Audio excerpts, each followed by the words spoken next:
अस्सलाम वालेकुम नाजरीन, आप देख रहे हैं नया पाकिस्तान और मैं हूं शहजाद इकबाल। 22 अप्रैल को मकबूजा जम्मू कश्मीर के सयाती मकाम पहलगाम में मुसल्लह जंगजुओं के हमले में 26 भारतीय शहरियों की हलाकत के बाद भारत की जानिब से मुसलसल जंग का माहौल बनाया जा रहा है। भारतीय मीडिया की जानिब से पाकिस्तान पर बराह रास्त हमले के मुतालबे किए जा रहे हैं। पाकिस्तान का पानी बंद करके पाकिस्तानियों को प्यासा मारने जैसी ख्वाहिशात का इजहार भी किया जा रहा है, जबकि भारतीय हुकूमत ने भी इस हमले के बाद मौके से फायदा उठाते हुए पानी को बतौर हथियार इस्तेमाल करते हुए सिंतास मुआहदा मुअत्तल कर दिया है। और ये वो मुआहदा है जिससे भारत कई सालों से निकलने की कोशिश कर रहा था। सिंतास मुआहदे मुअत्तल करने के अलावा भारत ने वाघा बॉर्डर बंद करने और पाकिस्तानी शहरियों को 48 घंटे में भारत छोड़ने समेत दीगर इकदाम भी किए हैं, जिसके जवाब में कल वजीर आजम शहबाज शरीफ की जेर सदारत कौमी सलामती कमेटी ने सिंतास मुआहदे की मुअत्तली को मुस्तरद किया था और यह वाजे किया था कि पाकिस्तान का पानी रोकना ऐलाने जंग तस्वुर किया जाएगा और भारत की किसी भी जारियत का भरपूर जवाब दिया जाएगा। इसके अलावा वजीर दिफा ख्वाजा आसिफ समेत दीगर वज़रा ने इस वाक़े को फॉल्स फ्लैग ऑपरेशन करार दिया है, जबकि पाकिस्तान ने भारतीय इक़दाम के जवाब में शिमला समेत तमाम दो तरफा मुआहदों की मुअत्तली का इंदिया देते हुए भारत के लिए फ़िज़ाई हदूद, सरहदी आमदोरफ्त और हर किस्म की तिजारत बंद करने का ऐलान किया था। भारतीय हाई कमीशन में सिफारती अमले को 30 अरकान तक महदूद करने के अलावा भारतीय दिफाई, बहरी और फ़िज़ाई मुशीरों को नापसंदीदा शख्सियत करार देकर पाकिस्तान छोड़ने का भी हुक्म दिया था। जबकि आज सेनेट ने भी भारतीय जारियत के खिलाफ मुत्तफ़िका तौर पर करारदाद मंजूर की है, जिसमें कहा गया है कि पाकिस्तान पहलगाम वाक़े समेत दहशतगर्दी की हर शक्ल की मज़म्मत करता है, पाकिस्तान को पहलगाम वाक़े से जोड़ने की मज़म्मत करते हैं। पाकिस्तान पर किसी हमले की सूरत में मुंह तोड़ जवाब दिया जाएगा। सेनेट इजलास से खिताब में डिप्टी वज़ीर आज़म और वज़ीर ख़ारजा इसहाक़ डार ने कहा कि पानी 24 करोड़ पाकिस्तानी अवाम की लाइफलाइन है। पेशन गोइयां हैं कि मुस्तकबिल की जंगें पानी पर होंगी। ये पाकिस्तान की 24 करोड़ अवाम की लाइफलाइन है पानी, और अब तो प्रेडिक्शन ये हो रही है कि फ्यूचर की जंगें शायद पानी पे होंगी, तो ये तो अफोर्ड ही नहीं कर सकते। और ये virtually it tantamount to declaring war. Diplomatic movement जो है वो जारी हैं। 26 कंट्रीज़ को जो कल इमीडिएटली अवेलेबल थी इंक्लूडिंग P5s, उनको फॉरेन ऑफिस ने फॉरेन सेक्रेटरी ने बुला के उनको ब्रीफिंग दी। आज मुझे मैसेज मिला है कि सऊदीया के जो अपना फॉरेन मिनिस्टर हैं प्रिंस फैसल, वो मुझसे बात करना चाहते हैं। ऑब्वियसली यही होगी आइटम जो अंडर डिस्कशन है इस वक्त दुनिया में। जितने बाकी जो मिशंस कल अवेलेबल नहीं थे उनको आज फॉरेन ऑफिस ब्रीफिंग दे रहे हैं। किसी किस्म की एडवेंचरिज्म का किसी को खाम ख्याली है तो वो भूल जाए। पाकिस्तान की आर्म फोर्सेस पूरी तरह तैयार है।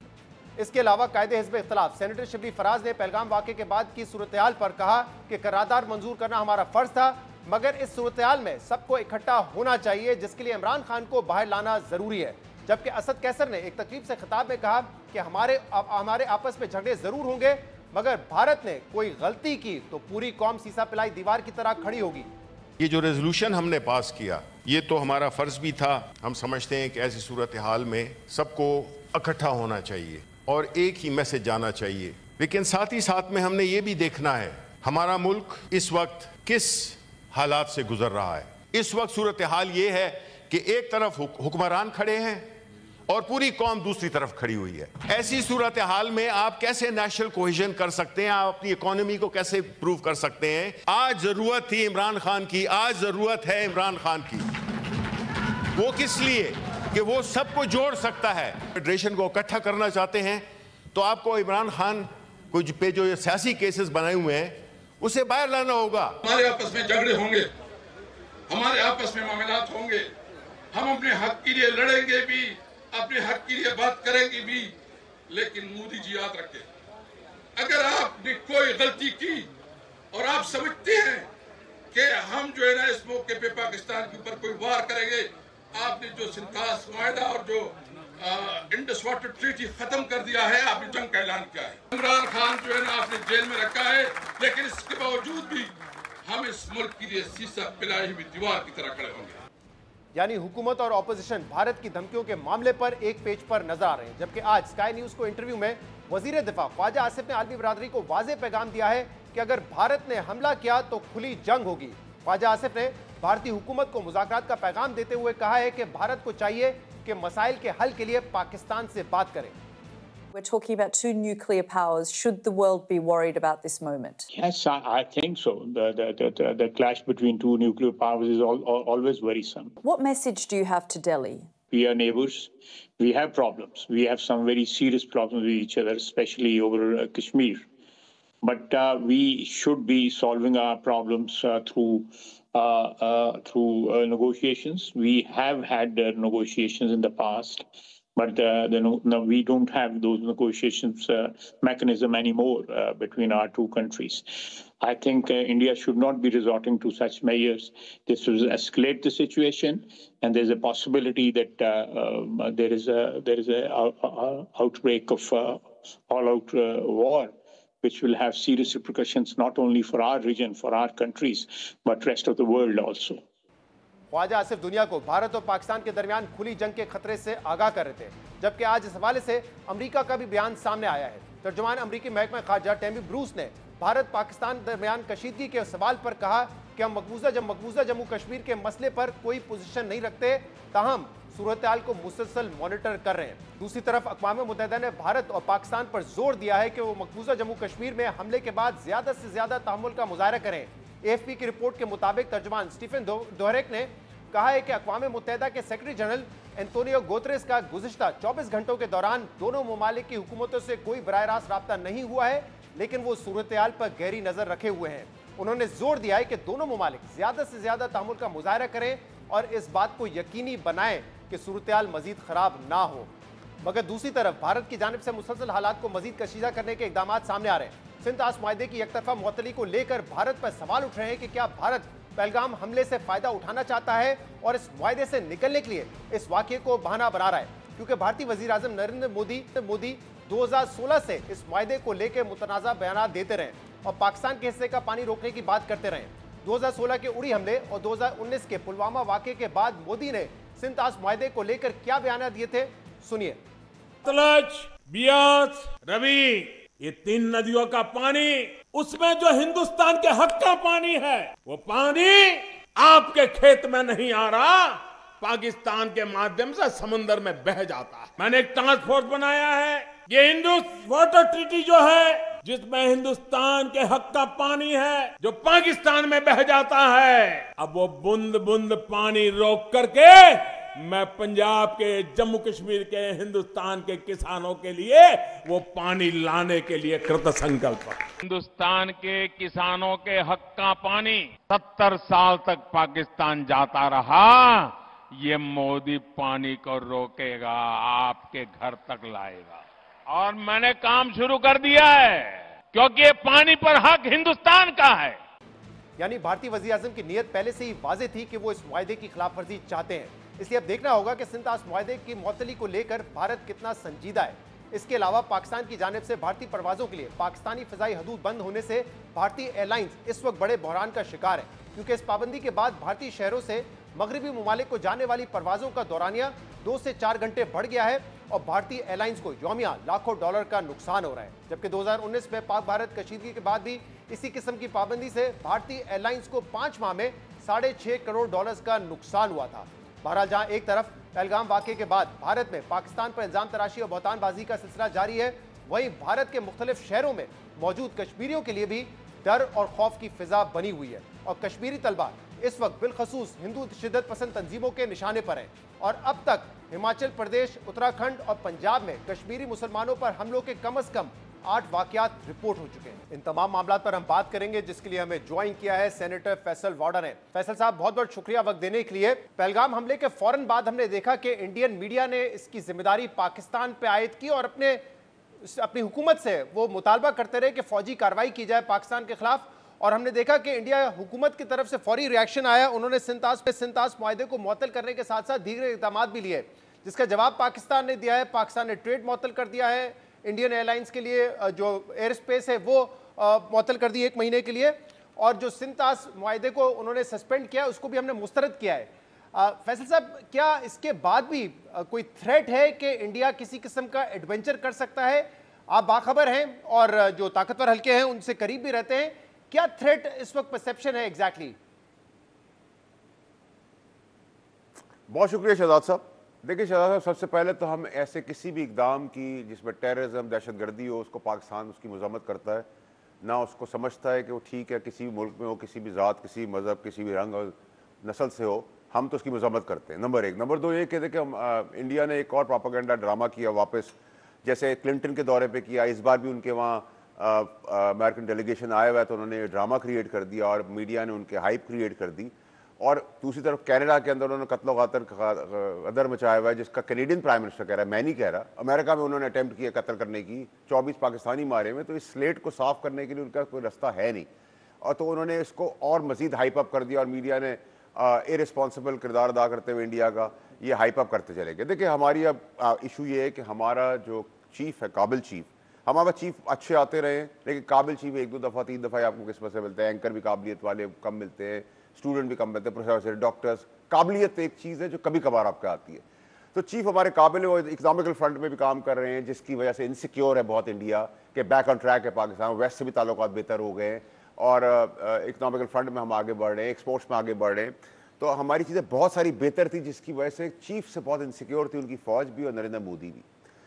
अब उस इनसिक्योरिटी का उन्होंने हल ये निकाला कि एक प्रोपेगेंडा किया जाए, उसके तहत एक ड्रामा किया जाए। तो थ्रेट परसेप्शन तो हमेशा रहती है, लेकिन हमने एक देखा कि काबिलियत के तहत हमारे चीफ ने जो सॉलिड काम किया, वो उनके प्रोपेगेंडे के जवाब में गोली नहीं चलाई, लेकिन इकोनॉमिकली उनको हिट कर दिया। पहले वार में हमने उनको इकोनॉमिकली गिराया, 1.21 बिलियन की ट्रेड जो हमारे इनडायरेक्टली होती थी हमारे थ्रू, वो हमने बंद कर दी, एयर स्पेस बंद कर दी, वो नुकसान उनका खड़ा कर दिया।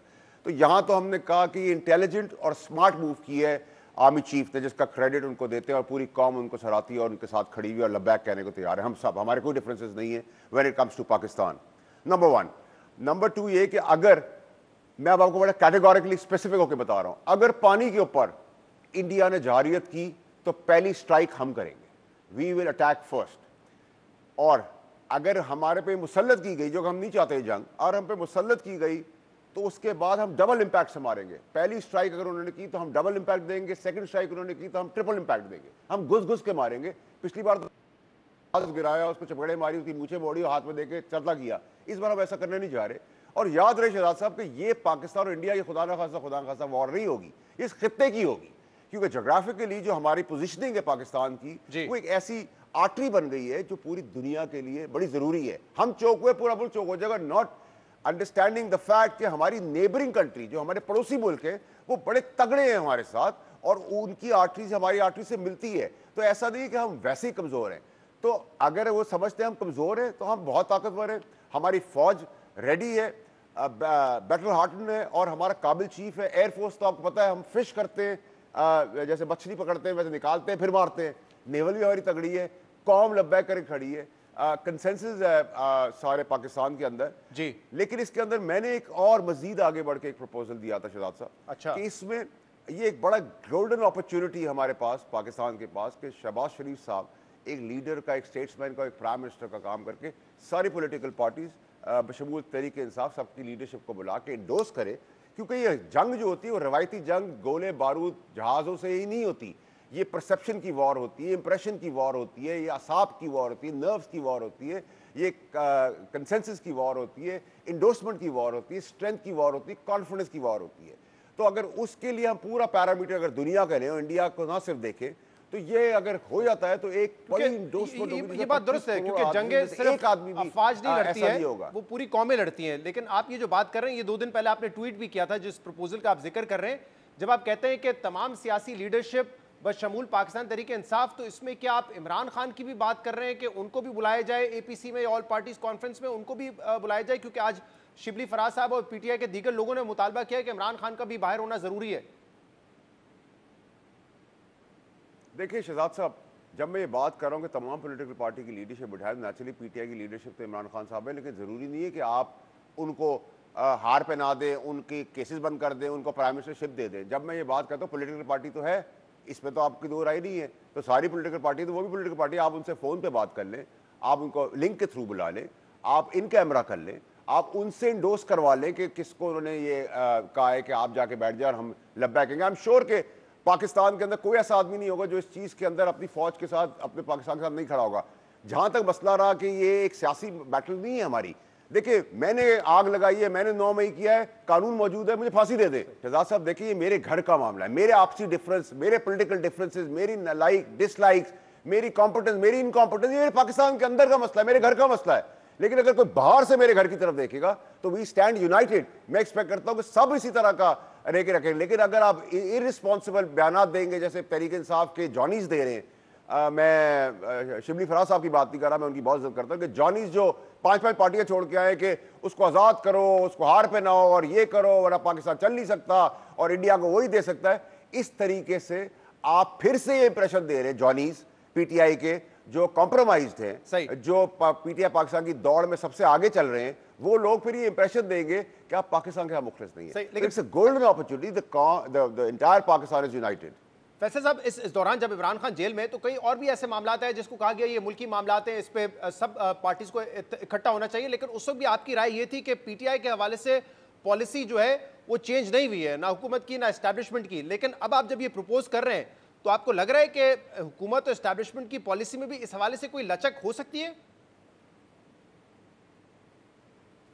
देखिए शहजाद साहब, मैं किसी की रोटी तो नहीं खाता, अल्लाह की मेहरबानी। मैं अपने मुल्क से प्यार करता हूँ, अपनी अदालतों से प्यार करता हूँ, अपनी फौज से प्यार करता हूँ और अपनी डेमोक्रेसी से भी पार्शली प्यार करता हूँ कि this is a good time for everyone to stand united and stand toll.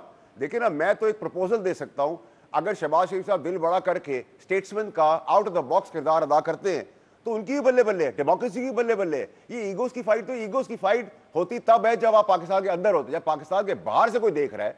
हमें कोई प्रॉब्लम नहीं है कि अगर कंसेंसस नहीं होगा तो हम जंग नहीं जीतेंगे, हम तो घुस के मारेंगे और नस्लें उनकी याद रखेंगे इंडिया की।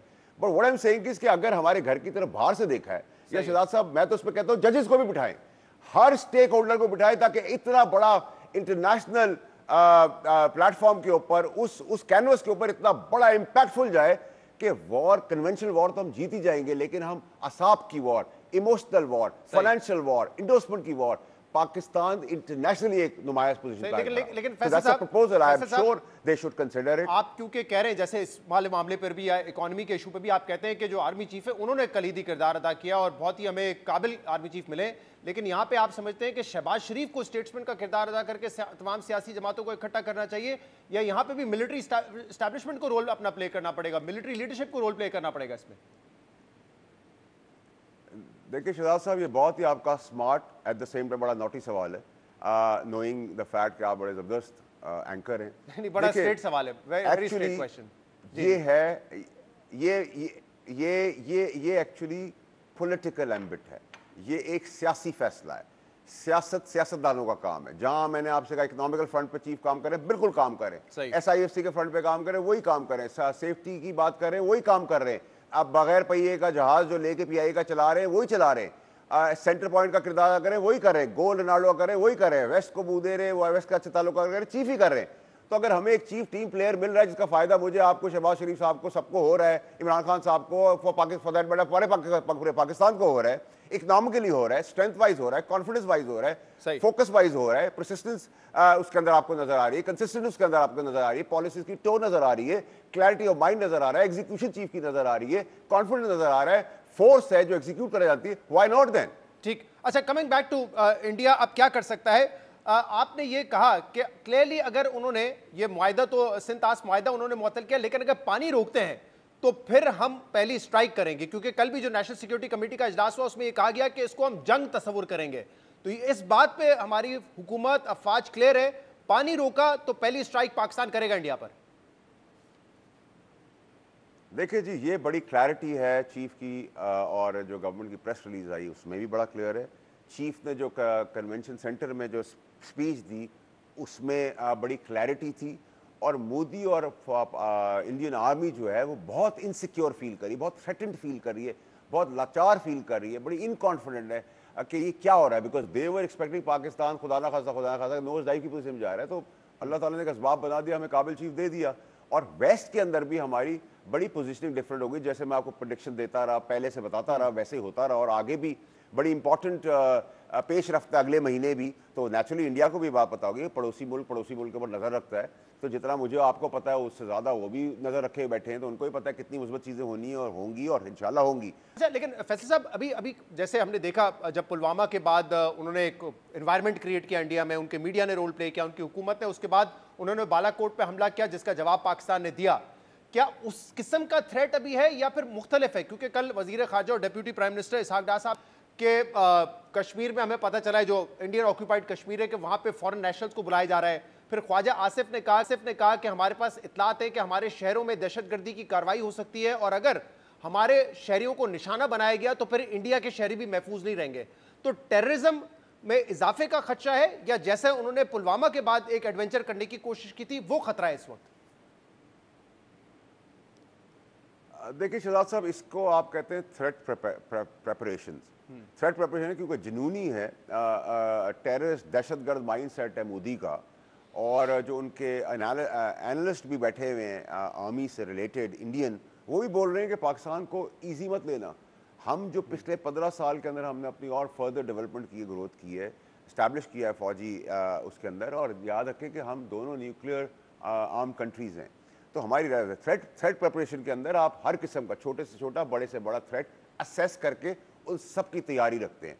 If you ask me personally, मेरा ये एनालिसिस है कि उस लेवल का थ्रेट मैं नहीं समझता है, क्योंकि मैं समझता हूँ हिंदुस्तान ये सारी एडवेंचर करके ड्रामा करके खुद फंस गया है, क्योंकि जब इकोनॉमिकल हिट किया है तो that was a very intelligent smart move chief के पॉइंट ऑफ व्यू से। इसका जवाब हमने कोई गोली से या पत्थर से नहीं दिया, हमने इंटेलिजेंट मूव करके उनको इंटेलिजेंटली पहली हिट दे दी है। अगली भी हिट अगर कन्वेंशनल हुई तो डबल फोर्स से आएगी, अगर वो इंटेलिजेंट हुई तो भी हम आगे उनसे। सो जितना थ्रेट परसेप्शन हम लेके बैठे हुए हैं उसमें हम ABCDEFGHIJ 10 किस्म के थ्रेट्स की प्रेपरेशन और परसेप्शन लेके चल रहे हैं, विच इज़ गुड। ये आप अपने दुश्मनों को भी कमज़ोर नहीं समझती, but by and large if you ask me कि कोई बड़ा थ्रेट ऑन टेबल कोई चीज़ नज़र आ रही है, if you ask me personally I may be 100% wrong, मुझे ऐसी कोई चीज़ नज़र नहीं आ रही। छोटी मोटी चीज़ें हो सकती हैं, लेकिन छोटी मोटी का जवाब फिर हम घुस के देंगे, बढ़ा देंगे, तो नेचुरली वो खित्ते के लिए मेरा नहीं ख्याल। और इसीलिए हमने कहा है कि हमारी अमन की ख्वाहिश है और पाकिस्तान की स्टेटेड पोजीशन ये रही अमन की ख्वाहिश है, और हम इसको डी एस्केलेट करना चाहते हैं मामले को। एक और मामला जो कि पानी से ही जुड़ा हुआ था और हुकूमत के अपने इत्तेहादी के दरमियान था, वो नहरों वाला मामला था। और कल हमने देखा कि वजीर आजम और बिलावल भुट्टो जरदारी साहब ने साथ बैठ के कहा कि अब ये मामला CCI के बाद ही बाहमी रजामंदी से आगे बढ़ेगा, और आज मुराद अली शाह साहब ने कहा है कि CCI में इसको हम खत्म कर देंगे। अब बताइएगा फैसल साहब कि क्या हुआ है, क्यों हुकूमत इस मामले पे पीछे हटी है? क्योंकि हुकूमत तो कह रही थी कि ना सिंध का पानी इससे मुतासर होगा, ना ही कोई ऐसा मंसूबा है जिससे कोई नुकसान होगा, बल्कि उससे माशी फायदा ही होगा पाकिस्तान को। देखिए शहजाद साहब, मैं समझता हूँ कि कल गवर्नमेंट ऑफ पाकिस्तान ने एक सेंसिबल मूव की, क्योंकि अभी ये कनाल, पानी के मसले, अटरम पटरम जो हैं, ये इंपॉर्टेंट नहीं है, ये इतने रेलेवेंट नहीं है। सियासत इंपॉर्टेंट है, पाकिस्तान रहेगा तो सियासत होगी, पाकिस्तान रहेगा तो फौज रहेगी, पाकिस्तान रहेगा तो मैं और आप शो कर सकें, अपनी सियासत आगे बढ़ सकें, कारोबार चलता रहेगा, दुनिया चलती रहेगी, पाकिस्तानी बढ़ते रहेंगे। पाकिस्तान पहले, पाकिस्तान फर्स्ट, ये सारे सेकेंडरी मसले हैं, इसलिए बहुत सेंसिबली इसको पेंड कर दिया या इसको आगे फर्दर कंसेंसस। मैं भी आपको 6 दिन से ही कह रहा था कि इसके ऊपर कंसेंसस होना जरूरी है, ना सूबे का नुकसान हो ना पाकिस्तान का नुकसान हो। और जो बिलावल साहब ने बात की वो वजादार और वजनदार थी, उसको एड्रेस करके कंसेंसस के साथ चलना चाहिए। और क्योंकि मेरा सब्जेक्ट भी था, मैं पानी का वजीर भी रह चुका हूँ, तो मुझे पता है, और इस कन्वेंशन और ट्रीटी के अंदर ही मुझे पता है कि वन साइडेड इंडिया फैसला नहीं कर सकता, वायलेशन इंटरनेशनल कोर्ट्स की होगी, वर्ल्ड बैंक इसका गारंटर है। तो मैं नहीं समझता कि ये सब इतनी इजी वे जिस तरह जबान से बोला जा रहा है वैसे इंडिया भी कर सकता है। फैसल साहब, आप समझते हैं जो हुकूमत ये नहरों वाले मामले से फिलहाल पीछे हटी है, इसकी वजह डेवलपमेंट हुई है इंडिया के साथ ताल्लुकात में, वो है, या जो पीपल्स पार्टी की पोजीशन थी कि हम हुकूमत से बाहर आना नहीं चाहते, लेकिन अगर आप अपनी इस नहरों के मामले से पीछे नहीं हटे तो फिर हम बाहर आ भी सकते हैं? तो मतलब वो पीपल्स पार्टी की जो थ्रेट थी हुकूमत से बाहर आने की, वो थी, या जो ये इंडिया वाली डेवलपमेंट हुई उस वजह से ये हुकूमत पीछे हटी इस वक्त? शहजाद साहब, देखिए, मैंने आपसे कहा था पहले भी कि जिस तरह बजट करीब आएगा, बयान तेज़ हो जाएंगे और लेन देन होती है, ये सियासी पार्टियों का जमहूरियत का हुसन है, जिस हुसन के आप लोग मद्दाह हैं और खुश होते हैं, तो वो तो रहेगा। लेकिन एज ऑफ नाउ अगर मुझसे आप मेरे एनालिसिस पूछेंगे तो मैं ये कहूँगा कि अभी तो प्रायोरिटी पाकिस्तान है। तो ये इतनी बड़ी प्रायोरिटी नहीं था। और अगर ये सेंसिबल वे में सियासत हुई है तो मुझे उसमें भी कोई इतराज़ नहीं, लेकिन if you ask me personally, Pakistan comes first. तो पाकिस्तान को प्रायोरिटी रखते हुए सारे मामलात कंसेंसस या पेंड या प्रोलॉन्ग या डिले या ख़त्म या शुरू सबको कोलाइड करके कर दिया, सब चीज़ें हमने साइड पे रख दी। और मैं समझता हूँ अभी हमारा ये डिस्कशन भी नहीं होना चाहिए इन सियासी मामलात के ऊपर एट ऑल। बहुत बहुत शुक्रिया। सेनेटर फैसल वाडा साहब हमारे साथ मौजूद थे। प्रोग्राम करते हैं, मजीद बात करेंगे स्टिल बस। वेलकम बैक नाज़रीन। पहलगाम हमले के बाद इंडिया ने यकतरफा तौर पर सिंतास मुआहदा मुअत्तल कर दिया है और इसका जवाब पाकिस्तान ने दिया है कि वो इसको मुस्तरद करते हैं। लेकिन सवाल ये है कि क्या इंडिया पाकिस्तान का पानी रोक सकता है? अब से कुछ देर पहले फैसल वाडा ने कहा कि अगर ऐसी कोशिश भी की गई तो फिर पाकिस्तान फर्स्ट स्ट्राइक करेगा। लेकिन टेक्निकल सवाल ये है कि क्या इंडिया पाकिस्तान का पानी रोक सकता है, और अगर ये मुआहदा अब मुअत्तल हुआ है तो पाकिस्तान को क्या करना चाहिए, इस पर हम बात करेंगे, जिसके लिए हमें ज्वाइन किया है डॉक्टर हसन अब्बास साहब ने। पानी के मामलात पर अपनी एक्सपर्टीज़ रखते हैं। हसन साहब बहुत बहुत शुक्रिया वक्त देने के लिए। सबसे पहला सवाल ये कि अगर उन्होंने इंडस वाटर ट्रीटी को मुअत्तल किया है, पाकिस्तान इस सिचुएशन में क्या कर सकता है? किस फोरम पर हम जाएं अगर हमें इस पूरे मामले को हम रिजेक्ट कर रहे हैं तो? देखिए, पाकिस्तान के पास दो बहुत अच्छे ऑप्शन हैं। एक फिज़िकल अटैक की ऑप्शन है, और अटैक का मतलब नहीं गोला बारूद के साथ अटैक, वाटर वॉर वाला अटैक, फिज़िकल ऑन ग्राउंड एक अटैक है पाकिस्तान के पास जो पाकिस्तान कर सकता है। और दूसरा, पाकिस्तान लीगल अटैक कर सकते हैं इनके ऊपर, जो कि इंटरनेशनल कोर्ट्स में जाके होगा। अच्छा, अब जो मैं पहले फ़िज़िकल की बात करता हूँ। इंडस वाटर ट्रीटी ने बेसिकली अपर राइपेरियन इंडिया को वो तमाम इख्तियारात दे दिए जो कि वैसे इंटरनेशनल नॉर्म्स और कवानीन के हिसाब से इवन क्राइम्स हैं। One of the most heinous crime जो इंडस वाटर ट्रीटी अलाउ करती है इंडिया को कमिट करने का, जो पिछले 65 साल से करते चले आ रहे हैं, वो 4 गंदे नालों में आलूदगी जो पाकिस्तान में भेजी जाती है, उस आलूदगी को भेजने की ट्रीटी के मुताबिक ना कोई उसकी मिकदार पे कोई कैद है, ना उसमें वो क्या फेंकेंगे और इधर भेज देंगे, ना उस पर कोई कैद है। Heavy metals, untreated, completely untreated industrial waste, sewerage, raw sewerage, municipal waste, सारा फ्लो पाकिस्तान की तरफ आता है। जी और एक नहीं 4 नाले हैं, और एक नाला जो है वो पता नहीं कितने 100 क्यूसिक का है। इसको रोकने के लिए सबसे पहले तो आप ये करें कि आप रातों रात वहाँ पे अपनी कंस्ट्रक्शन मशीनरी, FWO की, कोर ऑफ इंजीनियर्स की, और इवन सिविलियन मशीनरियों की भी हंगामी हालत पे जाएं और वो 4 नाले बंद कर दें जो पाकिस्तान में लेके आए, उसके सामने एक बंद बना दें। उसके बाद में मोदी साहब को पता चलेगा कि पानी वो नहीं पाकिस्तान का रोक सकता, लेकिन पाकिस्तान उनका गंदा पानी ज़रूर रोक सकता है। तो ये एक बहुत स्ट्रॉन्ग सिग्नल होगा। ये आप कह रहे हैं कि बंद बनाना या इंफ्रास्ट्रक्चर वहाँ पे बनाना ये कोई बड़ी बात नहीं, कोई बड़ी बात नहीं जी। मिट्टी है वहाँ पे, वो रेतीले और मिट्टी वाले इलाके हैं, प्लेन्स हैं सारे जिसमें से आ रहे हैं। आपने क्या करना है, आपने इधर से बुलडोज़र लगाना है, एक्सकेवेटर लगाना है, इधर से आपने नाली बनानी है, उसका बंद बना देना है उसको। ये फौजियों ने ये काम बहुत किया हुआ है, डिच कम बंद कहते हैं, वो लगाएं उधर। कोर ऑफ इंजीनियर्स हमारा फायदा तो ये होगा, जो आप कह रहे हैं कि आलूदगी आती है पाकिस्तान में, होती है, माहौल खराब होता है, वो नहीं होगा। वो उनको क्या नुकसान होगा? उनके सारे जितना वो आ रहा है वो उधर डैमिंग होनी शुरू हो जाएगी उनके इलाके में, क्योंकि अभी इंडस वाटर ट्रीटी आपको मना करती है कि आपने उस गंद को नहीं रोकना, और उनको इजाजत देती है कि बगैर ट्रीटी इधर फेंकते रहें। तो ये तो सबसे पहला उनको पता चलेगा कि पर्सपेक्टिव में मैंने इस पर्सपेक्टिव से लोगों को बात करते हुए सुना नहीं है। हम तो उसको पानी के मसले से मसला ही सारा ये है ना कि इंडस वाटर ट्रीटी का तो बताया ही नहीं गया इस पूरे मुल्क को कि ये है क्या। ये तो सारा उनकी फेवर में जाती है, और मोदी साहब भी यही समझते रहे कि उनकी फेवर में जाती है। पता मोदी साहब को उस वक्त चलेगा जब हम लीगल एक्शन, जो दूसरा हमारे पास है ऑप्शन, वो करेंगे। लीगल एक्शन क्या है? जब इंडस वाटर ट्रीटी की निगोसिएशन शुरू हुई तो पाकिस्तान ने शुरू में कहा कि भी मैं इनको ईस्टर्न रिवर्स यानी कि रावी, ब्यास और सतलुज में से अप टू 30% पानी की इजाज़त देता हूँ, लेकिन उससे ज़्यादा नहीं दूंगे क्योंकि हम पहले से ये पानी यूज़ कर रहे हैं। सही है। आपका पंजाब का बहुत सारा इरिगेशन सिस्टम इस पानी पे चल रहा था। इंडिया ने कहा कि नहीं, मैंने 100% ये पानी लेना है। उन्होंने कहा यार तुम्हें तो वैसे ही पानी की कमी नहीं है, तो वो 30% भी तुम्हारे लिए बहुत है, 100% किस चीज़ के लिए तुमने लेना है? उन्होंने कहा कि अभी के लिए नहीं, हमने फ्यूचर के लिए लेना है। नेहरू ने कहा कि हमने फ्यूचर में अपनी फूड सिक्योरिटी करनी है, और जो हमारा राजस्थान का जो डेजर्ट है हमने उसको ग्रीन करना है, उसके लिए हमें ये तीनों दरिया चाहिए।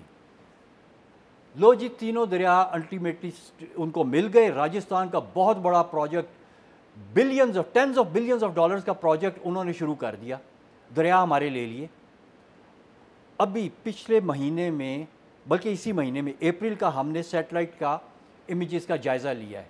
इस ये जो इक़दाम से पहले की बात है, हमने देखा कि 3.8 मिलियन एकड़ ऑफ राजस्थान डेजर्ट जी, जिसके बीच में तकरीबन कोई 490 मील की किनाल है जो कि मेन किनाल है, और उसके आगे जो डिस्ट्रीब्यूशन नेटवर्क है वो कोई 9000 किलोमीटर का है।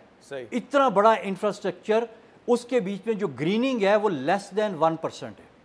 अच्छा, टोटल फेलियर रहा है वो। Total failure complete. अच्छा, उसको तो कुछ लोग कंपेयर कर रहे थे जो यहाँ पे चोलिस्तान डेजर्ट में हम उसको सैराब करने जा रहे हैं, लेकिन मैं उसमें बाद में आता हूँ। मुझे बताइएगा कि अभी तक तो हमने जो जवाब दिया वो यही है ना कि अगर आप पानी रोकने की कोशिश करेंगे तो हम इसको जंग तस्वुर करेंगे, ठीक है? जी जी। पानी प्रैक्टिकली इंडिया रोक सकता है? जी नहीं रोक सकता, लेकिन मैंने आपको बताया ना, हम उनका गंदा पानी तो रोक सकते हैं। इंडिया क्यों नहीं रोक सकता पानी? भाई उनके पास इंफ्रास्ट्रक्चर ही नहीं है। देखिए जितना वो रोक सकता था जी, अब ये भी इस ट्रीटी की खूबसूरती है जी, कि ट्रीटी लोअर रैपेरियन को अपर रैपेरियन के पानी रोकने से बचाती है। सही है।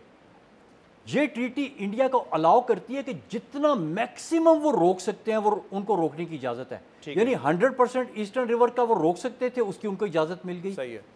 मैक्सिमम 3, यहाँ 80-20 था शायद वेस्टर्न। नहीं 80-20 वो बड़ा गलत करते हैं, वो ऐसा नहीं है। सही है। ठीक है, उनको वो मैक्सिमम जो पानी रोक सकते थे वो ईस्टर्न रिवर्स का 100% रोक सकते थे, और वेस्टर्न रिवर्स का वो 2-4% से ज्यादा नहीं रोक सकते थे, और उसकी भी उन्होंने 7% की इजाजत ले ली।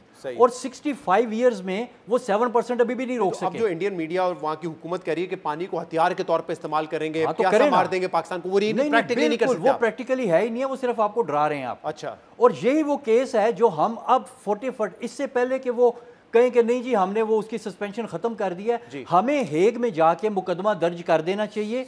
दो चीजों के ऊपर, एक ये कि जो उन्होंने जिस बहाना करके जो पानी लिया राजस्थान को ग्रीन करने का, वो तो डेजर्ट का डेजर्ट है, इसलिए वो पानी हमें वापस किया जाए और उन तमाम सालों की 65 साल की हमें कंपनसेशन दी जाए जिसमें हमें नुकसान हुआ। अभी तो आप कह रहे हैं कि उसको स्टोर, वो वहाँ पे उनके पास इंफ्रास्ट्रक्चर नहीं है और ट्रेन भी बड़ा मुश्किल है, वहाँ पे कोई बड़े डैम्स बनाना ये आसान नहीं होगा, लेकिन मीडियम टू लॉन्ग टर्म में क्या इंडिया ये कर सकता है अगर ये सस्पेंडेड रहता है? देखिए मीडियम टू लॉन्ग टर्म में मतलब 65 साल थोड़ा अरसा होता है।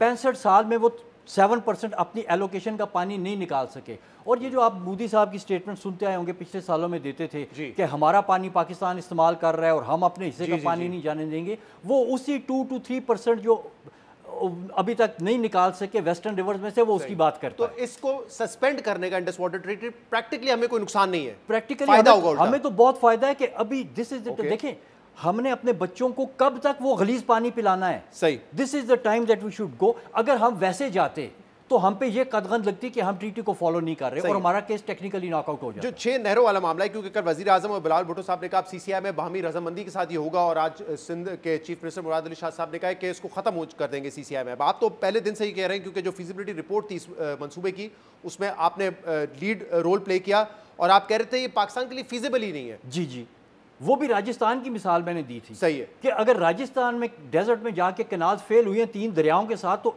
एक कैनाल को अगर आप इधर, ये राजस्थान और चोलिस्तान बेसिकली एक ही डेजर्ट, बीच में बाउंड्री लगी हुई। तो कल ये जो फैसला हुआ है इसको फिलहाल मौखर करने का और आगे जाके अगर ये खत्म कर दिया जाता है मंसूबा चोलिस्तान कैनाल का, तो आपके ख्याल में ये अच्छा फैसला है? ये बहुत अच्छा होगा। जिस तरह इंडस वाटर ट्रीटी का खत्म होना हमारे लिए बहुत अच्छा फैसला है, इसी तरह ये कैनाल लेके जाना भी ना लेके जाना भी एक बहुत अच्छा फैसला है। इससे ये दोनों चीज़ें पाकिस्तान के वाटर रिसोर्सेज को और फ्यूचर को सिक्योर और आपने ये भी एक ऑल्टरनेट कहा था कि अगर चोलिस्तान डेजर्ट को आप सैराब करना चाहते हैं तो जो रिवर बेड में पानी है उसको इस्तेमाल करें, वो ज़्यादा क्विकली भी हो जाएगा और ज़्यादा फीजिबल भी है। जी एग्जैक्टली, वो स्टडी है वो बहुत डिटेल्ड है। उसमें तो हमने अमेरिकन कंसल्टेंट्स, उनकी बेस्ट लैब्स को हायर किया, फील्ड में हमने टॉप क्लास इन्वेस्टिगेशंस की, वेल ड्रिलिंग की, हज़ार फुट हम नीचे जाके उसको इन्वेस्टिगेट करते रहे कि वो पानी कितना है, कैसा है। ये दरिया का पानी है, दरिया की रेत के नीचे पानी है जो कि तकरीबन 1000 फुट की रेत है। तो ये जब आपने अपनी ये फाइंडिंग्स दी तो सुना क्यों नहीं गया इस पे, क्यों उस पे अमल नहीं किया? देखिए सुना गया था, ग्रीन पाकिस्तान ने तो इवन यहाँ तक उसके ऊपर लिखा था कि ये मंसूबा जो है, क्योंकि ये कैनाल्स का ऑल्टरनेट उस वक्त उनको दिया गया था और ये पिछले साल अप्रैल में उनको दिया गया था। ग्रीन पाकिस्तान ने इसके ऊपर खुद लिखा कि ये मंसूबा कैनाल्स, डैम्स और बैराजेस के कन्वेंशनल तरीकों से बेहतर है, सस्ता बनता है और जल्दी बनता है। तो ये तो उन्होंने खुद लिखा। देखिए बीच में कहीं हाईजैक हुआ है ये आपका प्रोजेक्ट, कोई ये अब डिसीजन मेकर्स का है कि वो फाइंड आउट करें कि किसने डिसीजन मेकर से गलत डिसीजन करवा लिया। बहुत बहुत शुक्रिया, बहुत बहुत शुक्रिया। Doctor you. हसन साहब हमारे साथ मौजूद थे। प्रोग्राम में एक ब्रेक शामिल करते हैं, मजीद बात करेंगे इसके बाद।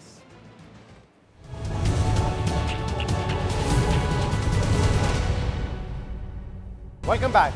पाकिस्तान पीपल्स पार्टी की मुखालफत और सिंधी कॉन्फ्रेंस जमातों के मुसलसल एहतजाज के बाद वजीर आजम शहबाज शरीफ ने दरिया सिंध से नहरें निकालने का मंसूबा मुअत्तल करते हुए इसे मुश्तरका मफादात काउंसिल में तमाम सूबों की हिमायत से मशरूत कर दिया है। वजीर आजम के इस ऐलान पर पीपल्स पार्टी जश्न मना रही है, मंसूबे को खत्म करवाने का क्रेडिट भी ले रही है।